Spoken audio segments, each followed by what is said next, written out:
तो जहां जहां प्रभु के चरण पड़े वहां मेरा शीश पड़े, अर्थात सिर भर जाऊं उचित मोरा, सब ते सेवक धर्म कठोरा। यहां मैं सर के बल चल के जाऊं पर असमर्थ हो।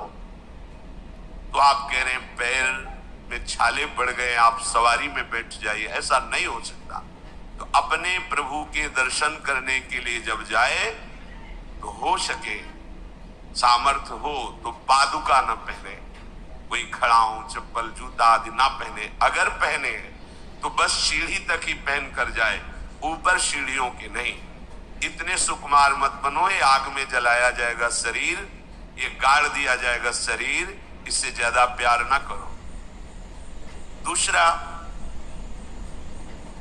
प्रभु के जो उत्सव है, कृष्ण जन्माष्टमी, राधा अष्टमी और भी जो भागवती उत्सव है, यदि आप अपने आराध्य देव का उत्सव नहीं मनाते हैं तो ये सेवा अपराध है, मनाना चाहिए। चार लोग मिल करके सुंदर फूलों से पत्रों से श्रृंगार करके प्रभु की जय घोष करनी चाहिए, प्रभु की कथा करनी चाहिए, आपस में बैठ करके भगवान के जन्म अवतार की, लीला अवतार की कथा कहे, नाम कीर्तन करे।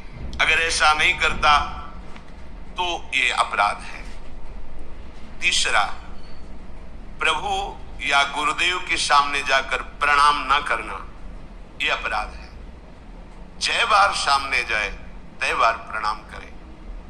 अगर आप अस्वस्थ हैं, आपका शरीर काम नहीं कर रहा, तो हाथ जोड़कर सर झुका दीजिए, नहीं तो पंचांग या साष्टांग प्रणाम कीजिए।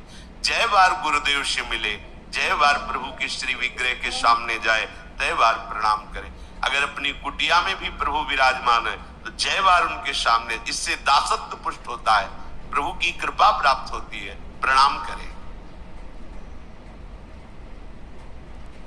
चौथा, यदि आप अपवित्र हैं, शौच में गए हैं और वहां वैसे ही वस्त्र पहने हुए जिसमें आपने शौचालय में प्रवेश किया, शौच किया, उन्हीं वस्त्रों से अपवित्र दशा में प्रभु के सामने नहीं जाना चाहिए।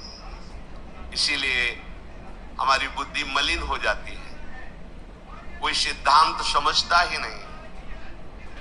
जो शौचालय है उसमें उतने ही वस्त्र पहन कर जाएं जितने हम धो सकते हैं। अगर आपको बार बार शौच लग रही है तो आप कमर से जरूर स्नान करें, यहां से हाथ धो लीजिए, कुल्ला कीजिए, नाक आंख कान इन छिद्रों को पवित्र कीजिए और वही वस्त्र पहनिए, या ऊन का हो, नहीं तो जो अन्य वस्त्र हैं, आजकल तो सुविधा है, कोई बाहर तो जाना नहीं होता, वस्त्र उतार दीजिए, उतना पहनिए जितना धो सकते हैं। यदि आप ठाकुर सेवक हैं, भजन करने वाले हैं, ये पवित्रता नहीं रखेंगे तो जहां जो कुछ भी छुएंगे सब अपवित्र हो जाएगा, और अपवित्र बुद्धि भगवान में नहीं लगती, ओ मलिनता छा जाती है।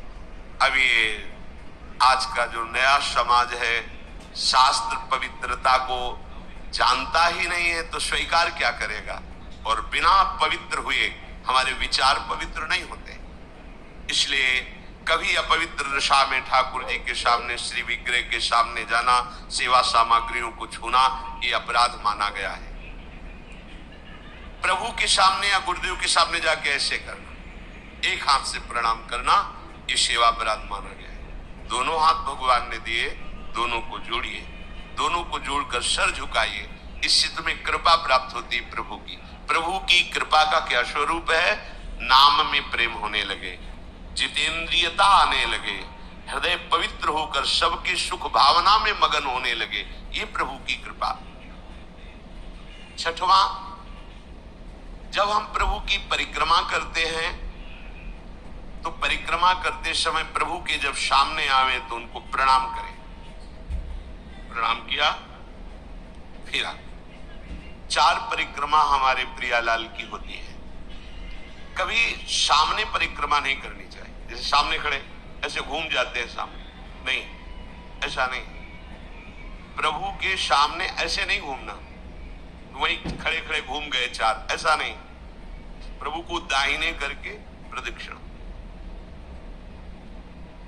अगर आप प्रभु को प्रणाम नहीं करते, परिक्रमा करते हुए या सामने घूमते, ये सेवा अपराध है।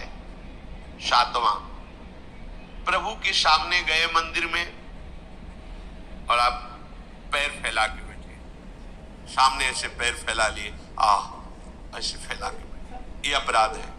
अपने आराध्य देव के सामने, अपने गुरुदेव के सामने पैर फैला के नहीं बैठा जाता। यदि आपके पैरों में कोई दोष है तो उतनी देर ही रुकिए जितनी देर आप खड़े दर्शन कर सकते हैं। सामने से हट जाइए, सामने पैर नहीं होने चाहिए आपके। 8वां, प्रभु के श्री विग्रह के सामने दोनों घुटनों को ऊंचा करके अपने हाथों से लपेट कर बैठना, ऐसे ऐसे घुटने दोनों खड़े करके ऐसे जैसे बांध कर ऐसे ऐसे बैठना सेवा अपराध है। प्रभु के श्री विग्रह के सामने, अब जैसे मंदिर में गए, थके हैं आप, दीवार में उड़क करके ऐसे सो, ये अपराध है। प्रभु के श्री विग्रह के सामने उतनी देर ही टिको, बस जितनी देर आप सावधान है, नहीं बाहर निकल जाओ, एकांत सेवन करो। श्री विग्रह के सामने उतनी देर ही दर्शन करने गए, केवल आपकी दृष्टि नक्शिख लो अंगंग माधुरी, प्रभु की केवल दर्शन कर रहे, आंख बंद कर ली, ध्यान किए, फिर दर्शन, फिर ध्यान। जब मन देखा कि चंचल होने लगा, नेत्र झुकाए, प्रणाम किया, मंदिर से बाहर हो गए, किसी से वार्ता नहीं। प्रभु के श्री विग्रह के सामने उनके चरणामृत और प्रसाद को छोड़कर अन्य नहीं पाना। प्रसाद मिला तो पा गए, चरणामृत मिला तो पी लिए, इसके अलावा ऐसा नहीं कि अब जगह है, प्रभु है, चलो और कुछ नहीं। वहां कोई खाना पीना, कोई व्यसन, ये अपराध है। प्रभु के श्री विग्रह के सामने बैठकर बात करना और उसमें झूठ बोल देना, ये दोनों अपराध है।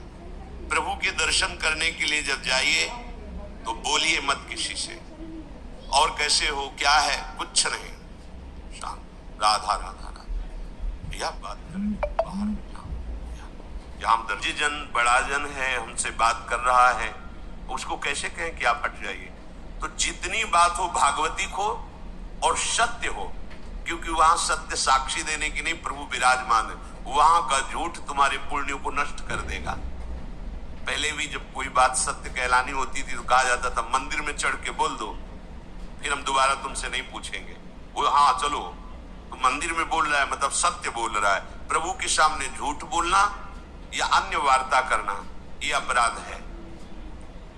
प्रभु के श्री विग्रह के सामने जोर जोर से किसी को बुलाना, जोर से आवाज नहीं, स्वामी विराजमान है। अगर किसी को बुलाना भी है, इशारे से समीप जाके स्पर्श कर, चलो दर्शन करो। प्रभु के श्री विग्रह के सामने आपस में प्रापंचिक बात करना, अगर बात ही करनी, आज देखो कितना सुंदर मोर मुकुट है, आज देखो कितना सुंदर प्रभु का हार है, आज देखो कैसे मकरा के कुंडल है, आप देख रहे हो, प्रभु ऐसा लग रहा है मुस्कुरा रहे हैं, प्रभु देख रहे हैं, बस उनके विषय की बात करो तो करो, अन्यथा मौन। प्रभु के श्री विग्रह के सामने लड़ाई झगड़ा कर देना। अगर आप बिहारी जी के सामने, राधा वल्लभ जी के सामने, राधा रमण जी के सामने कोई आपको धक्का दे रहा है, कोई आपको कटु व्यवहार कर रहा है, आप चुप रहिए, आपको प्रतिकार नहीं करना, मालिक है वो देख रहे हैं, बिल्कुल शांत रहिए, बहुत बड़ा हिसाब हो जाएगा आपका, जन्म जन्मांतरों की अशुभों का नाश हो जाएगा। और अगर लौट कर आपने गाली दे दी और थप्पड़ मार दिया तो ये कलह आपके पुण्यों का नाश कर देगा।